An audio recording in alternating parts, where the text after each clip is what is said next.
And hello, it's David Salomon here in Adelaide, South Australia on a lovely cool summer's day, quite unseasonal.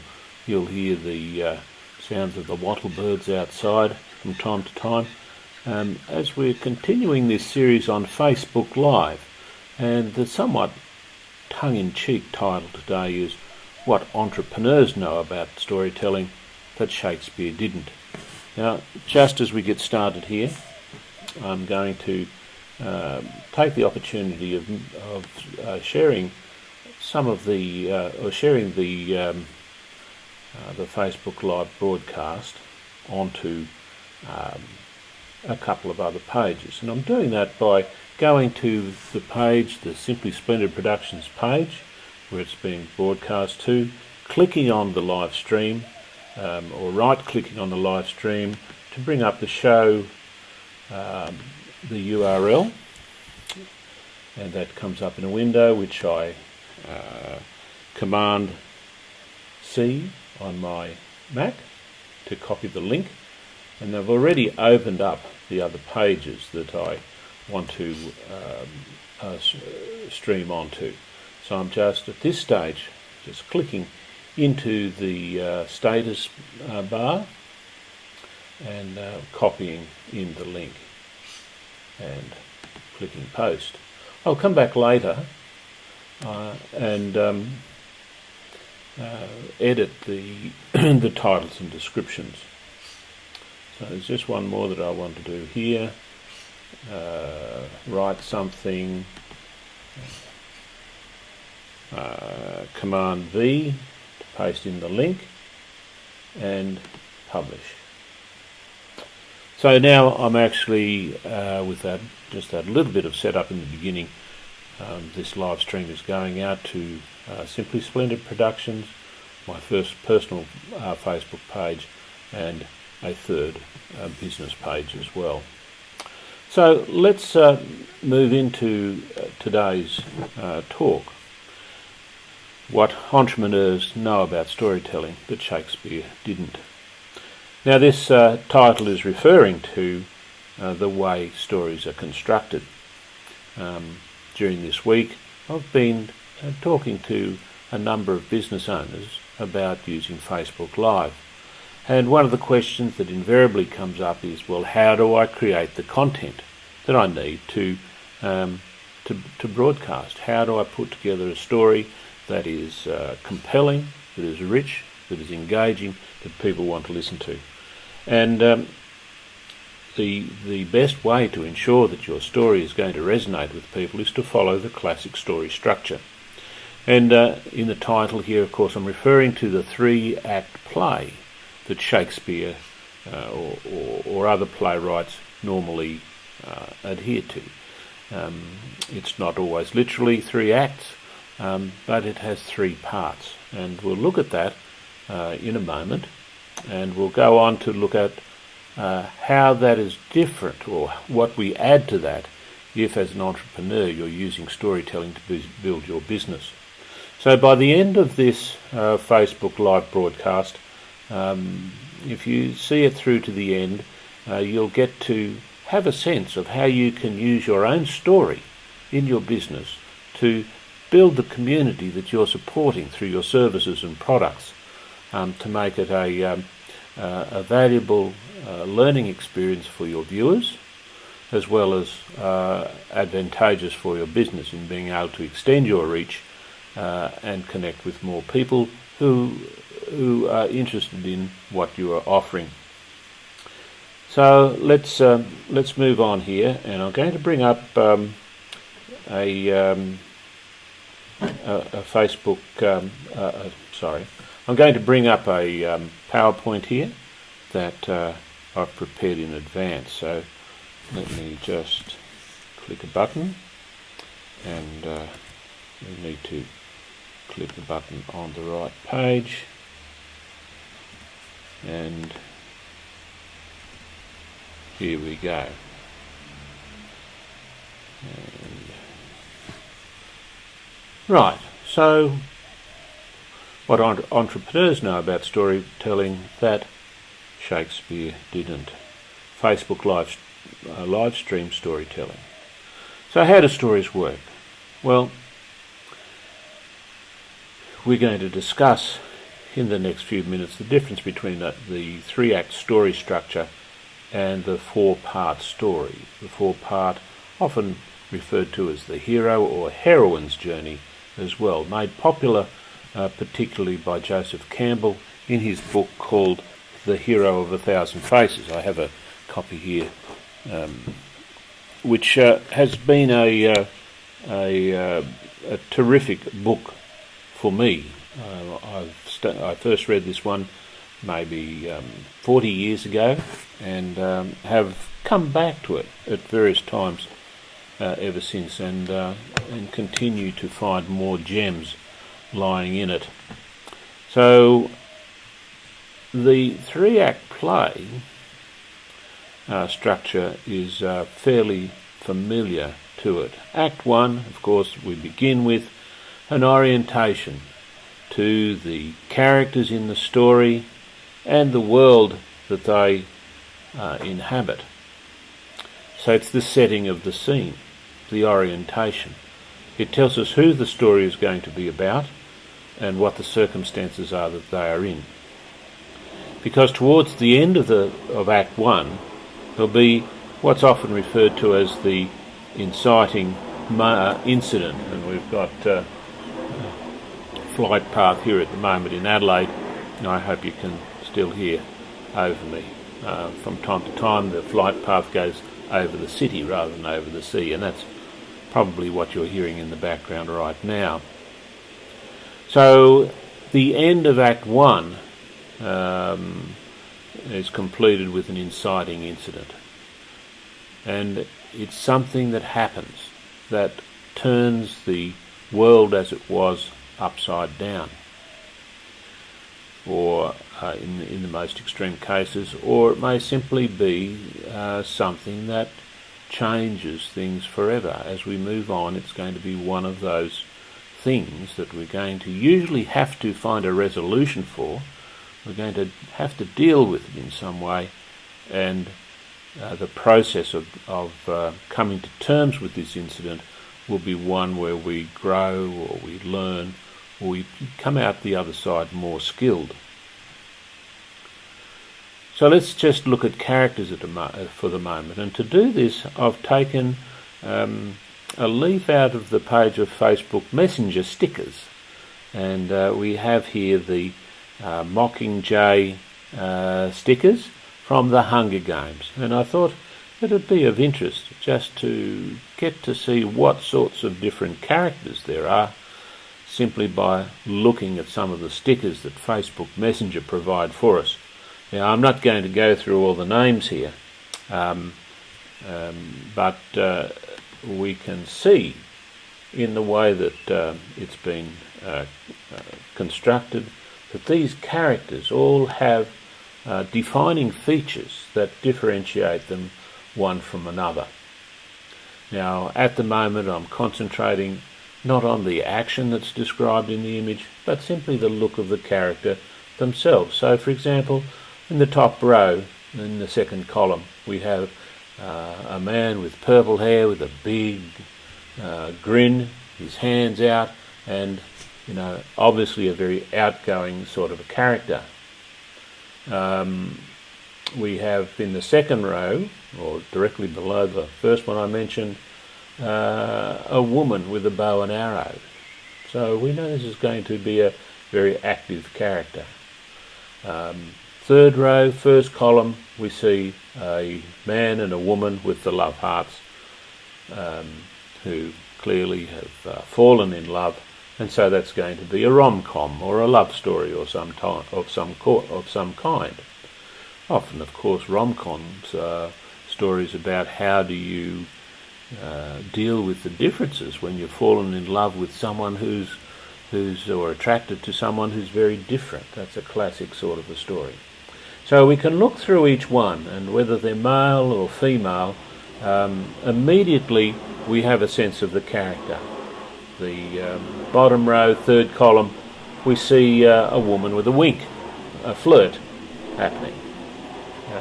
Or above her, the older woman with the grey hair quite a formal attire, an authority figure. So when you're thinking about your story, you're going to be thinking about you as a character in the story. One of the things that people often do when they tell their story is start at the beginning. And what happens is that your life contains so many interesting twists and turns that you soon get lost. And the strength and the power of the story is lost by a lack of focus or a lack of direction. We'll come back to that in a moment. So now that we've got a character, we move into Act 2. Something has happened at the very end of Act 1 that presents a problem or a challenge or an incident that requires some attention from the main character. And so in Act 2 we see action rising and falling. There's a pattern of action that's happening in Act 2 and a series of turning points. One of the things that often happens with the actions that take place, by the main character, is that every success results in another challenge. So, as a Scotsman I knew once, his favourite saying was, "Everything in our favour is against us."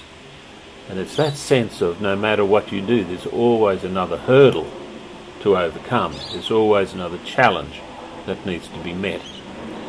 And in fact, for the Act 2, it is really a litany of events or actions or challenges that result in the main characters, becoming skilled and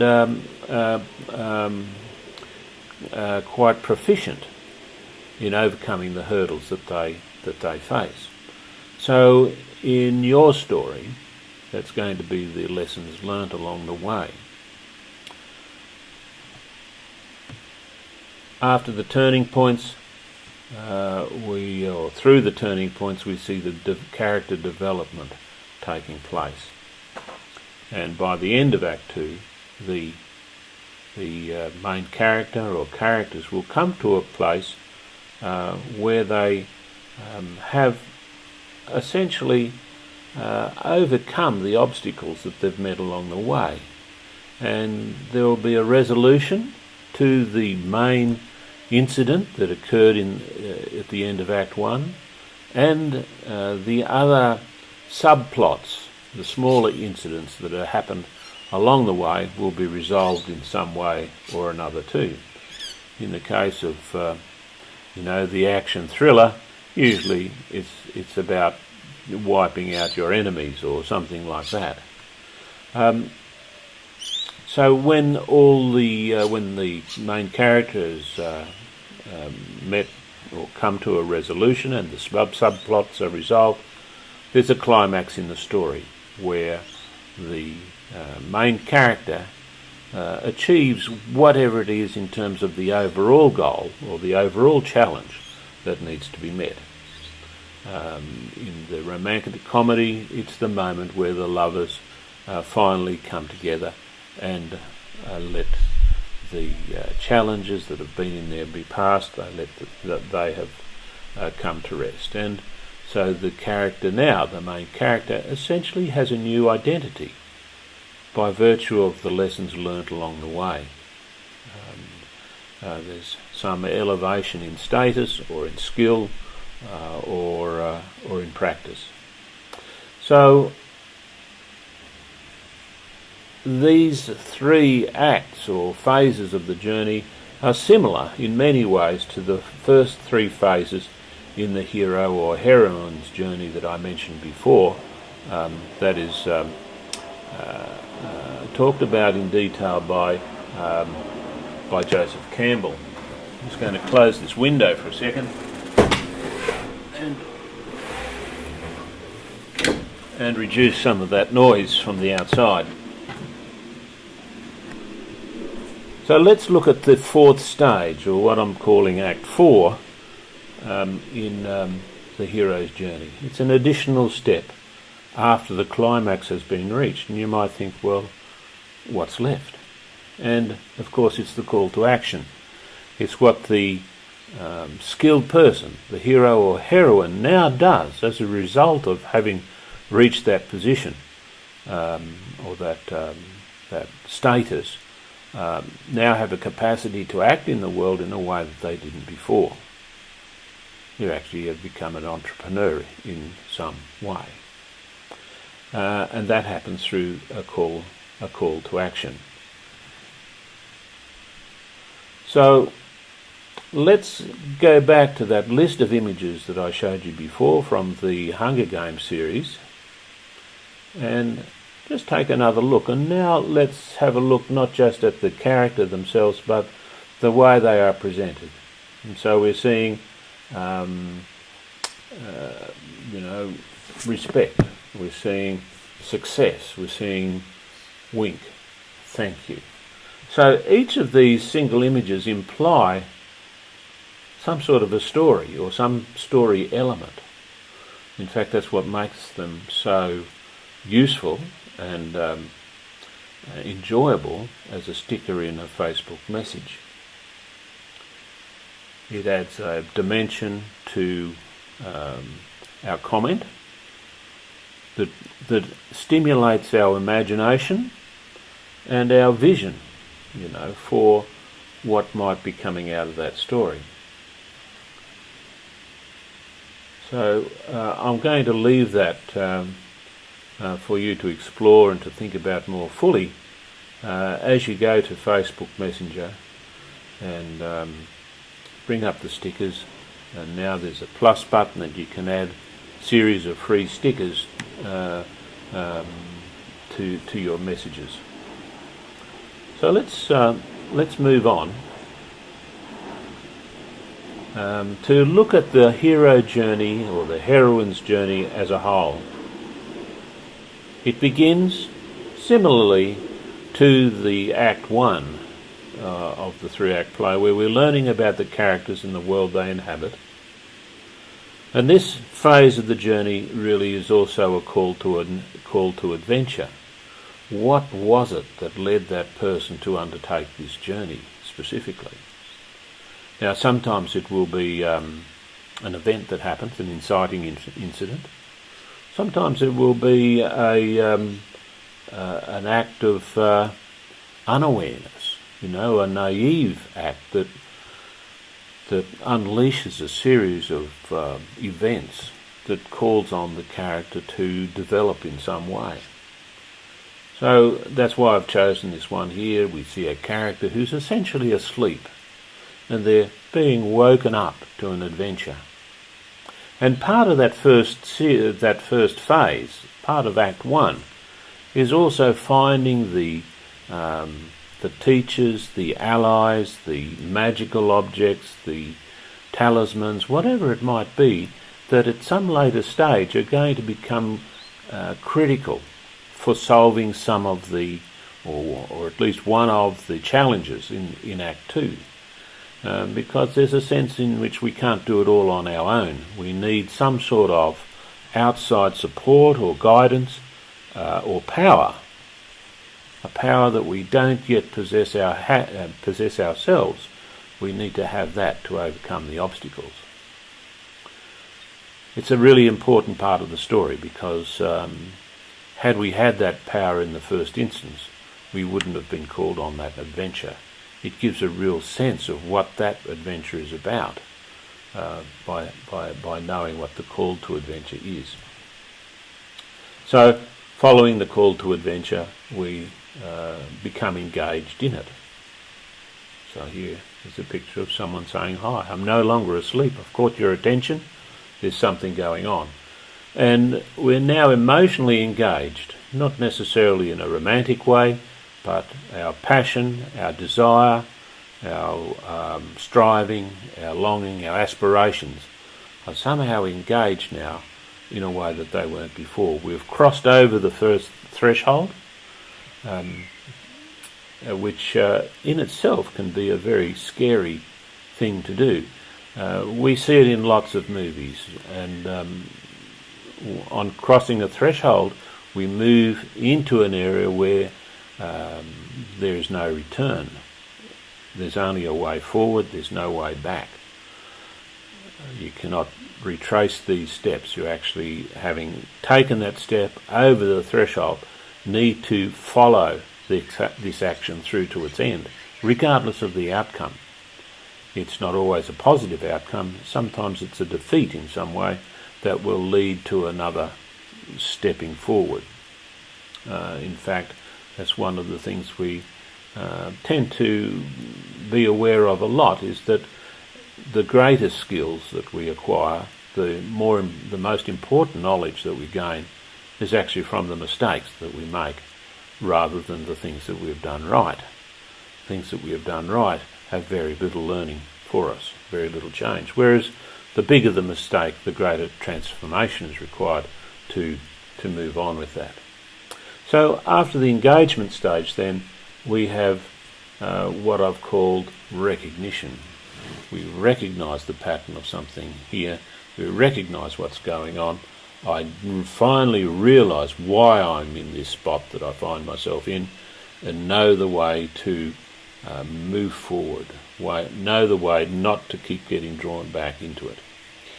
So that's the Groundhog Day moment, the classic story of the road of trials here, where day after day the character has to go through precisely the same experience of replaying that same day, that one day, until a major learning takes place, when the character recognises what's going on, and it'll often be a internal transformation. If it's a romantic story, it'll be something that happens on the inside rather than the outside. It'll be a solution that comes about through an increase in awareness, rather than the action thrillers. Of course, usually there's very little growth in the characters, in the psychology of the characters. It's more about the outward battle and the defeat of enemies in the outside world. But this is really important, the recognition. I got it.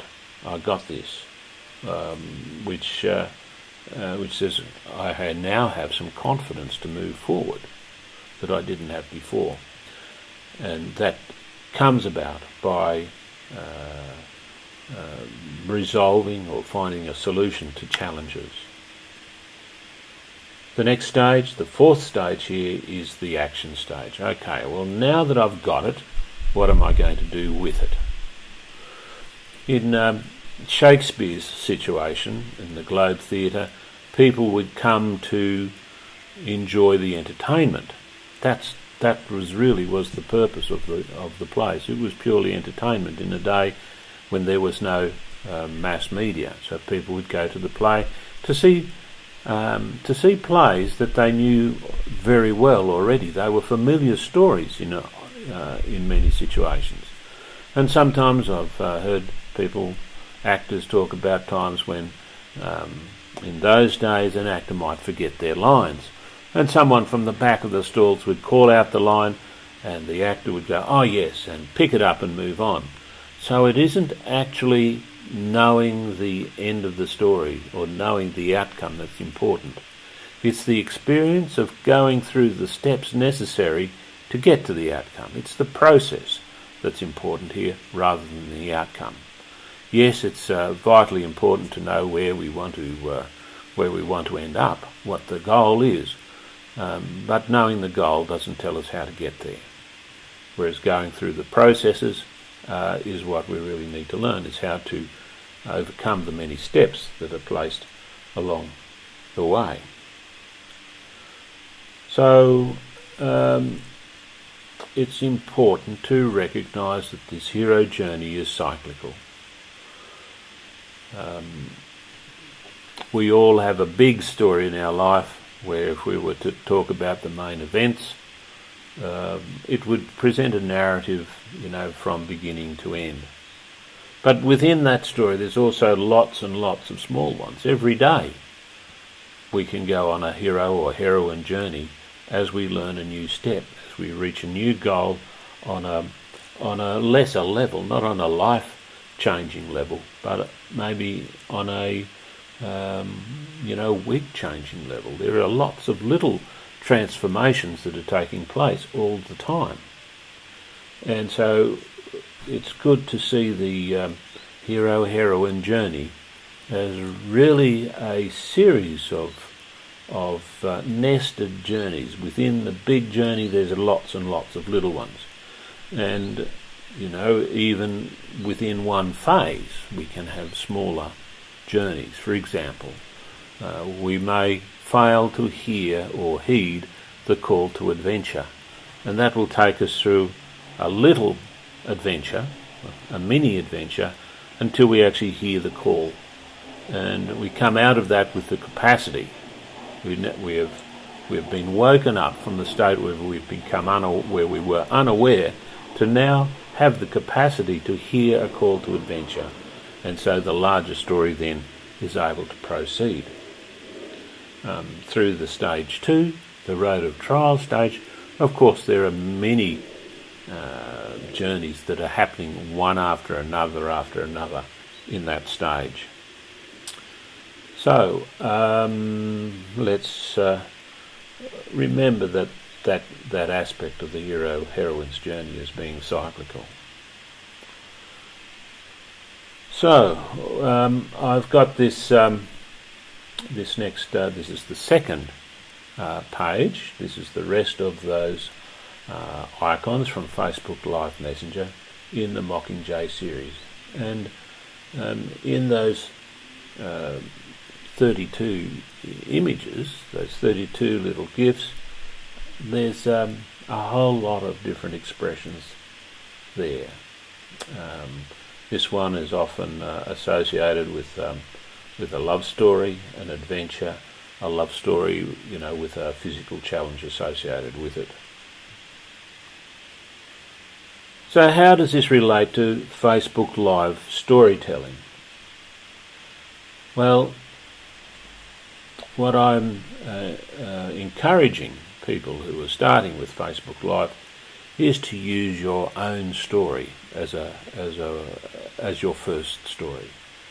How did you get to where you are now? What was the goal that sometime in the past you set yourself? And what were the processes that you went through to get to where you are now? Everyone has a life story. Everyone has obstacles that they've met along the way. What we're focusing on here, though, is just one goal, one narrow story. So for the entrepreneur, it may be, how did you come to be be successful in business? What were the specific challenges that you met, or what were the big challenges that you met?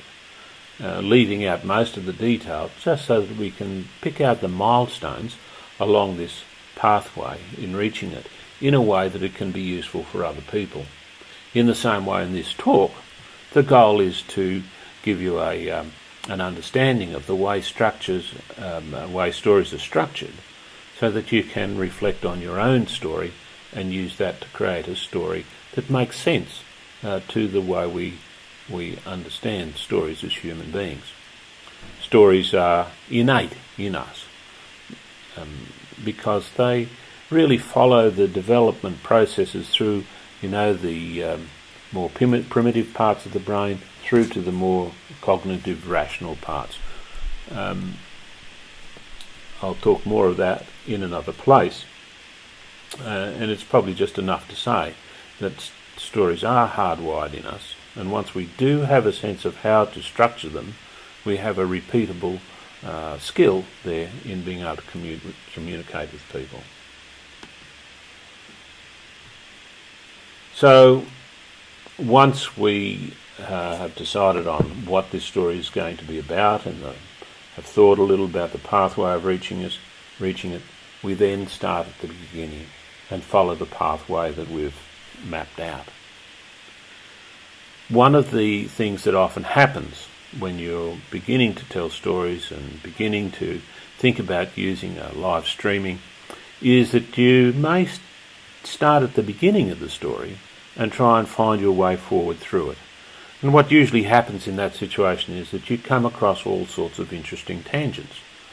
I know I do all the time.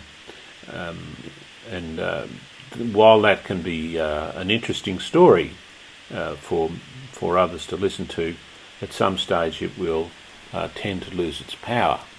Whereas when we're staying on track and on focus and only attending to those distractions that ultimately become part of the main story, that's where the powerful nature of storytelling lies.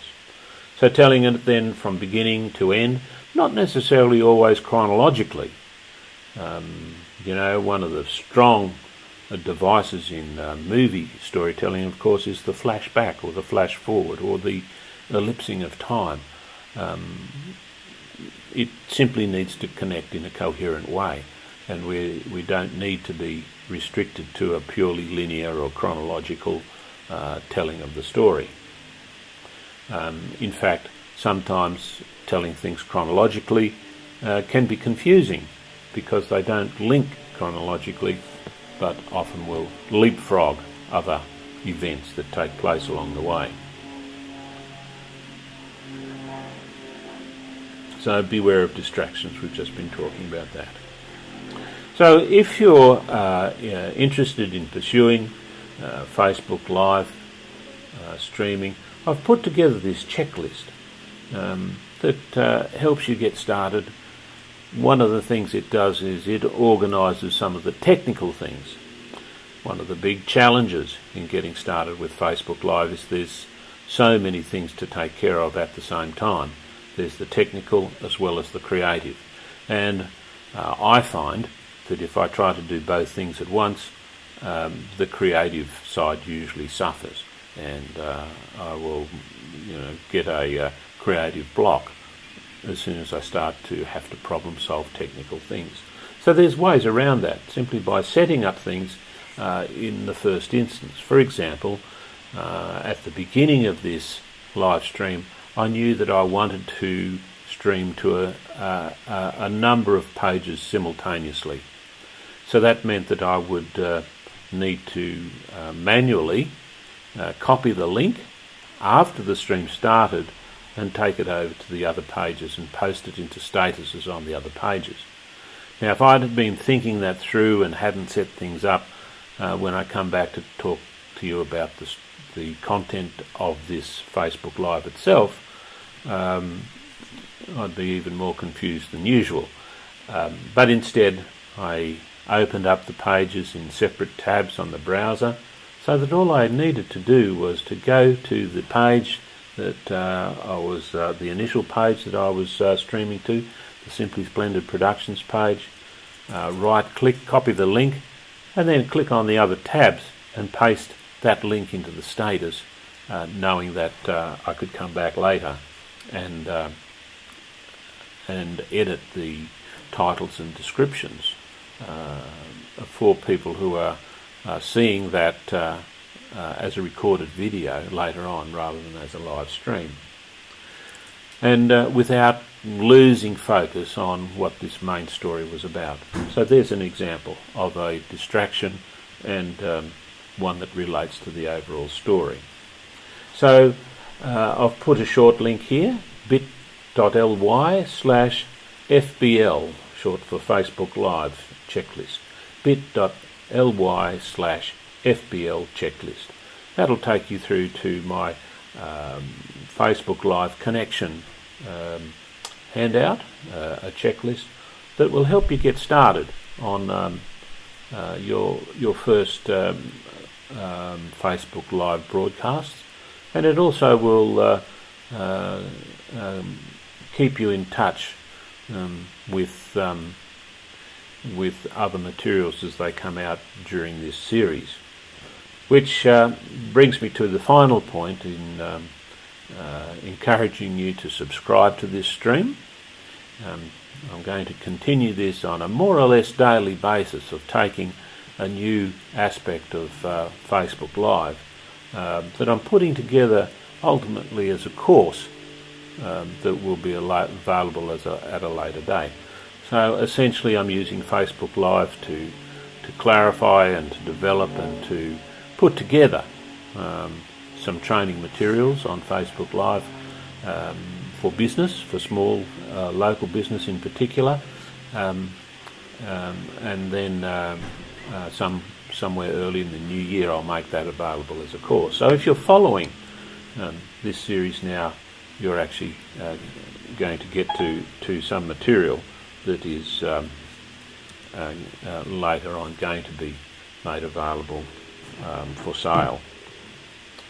So that was interesting. It was Siri on my phone said, "Did you accidentally summon me?"